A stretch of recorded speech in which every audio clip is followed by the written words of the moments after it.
ఆరోగ్యాభిలాషులకు you health తరపున ఆరోగ్యానికి మేలు చేసే వంటింటి వైద్య చిట్కా. గోధుమలతో చేసిన చపాతీలు పుల్కాలు తినటం కన్నా జొన్న రొట్టెలు తినటం చాలా మంచిది. జొన్న రొట్టెలో క్యాలరీలు, ప్రోటీన్, అవసరమైన పోషక విలువలు ఎక్కువగా ఉంటాయి. కనుక వీటిని రోజువారీ ఆహారంలో చేర్చుకోవడం చాలా మంచిది. జొన్నలను మితంగా తీసుకోవడం సురక్షితమైనదిగా పరిగణించబడుతుంది. ఇది గ్లూటెన్ రహిత ధాన్యం. జొన్నల్లో ఫైబర్ ఉంటుంది. ఇది బరువు తగ్గడానికి మాత్రమే కాకుండా బరువు పెరగడాన్ని కూడా నిరోధిస్తుంది.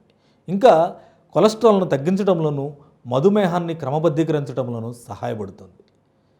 జొన్నపిండి ఏ ఇతర వంటకంలోనైనా కలుపుకొని తినేయవచ్చు. ఇందులో 70% పైగా పిండి పదార్థం ఉంటుంది. పైగా జొన్నలతో చేసిన వంటకాలు తేలిగ్గా జీర్ణమవుతాయి. జబ్బు పడిన వారు త్వరగా కోలుకోవడానికి జొన్నలతో చేసిన పదార్థాలను పెట్టడం ఎంతో మంచిది. అన్ని రకాల జొన్నలు బాలింతలకు మంచి బలవర్ధకమైన ఆహారంగా పనిచేస్తాయి. తగినంత పీచు ఉండటం వల్ల జీర్ణ సమస్యలు రాకుండా ఉంటాయి. పోషక విలువలు కూడా జొన్నలలో చాలా ఎక్కువ. ఇలాంటి మన ఆరోగ్యానికి మేలు చేసే వంటింటి వైద్య చిట్కాలు తెలుసుకోవాలంటే మా ఛానల్ని సబ్స్క్రైబ్ చేయండి. ఈ వీడియో మీకు నచ్చినట్లయితే లైక్ చేయండి, షేర్ చేయండి, కామెంట్ రూపంలో మీ అభిప్రాయాన్ని తెలియచేయండి.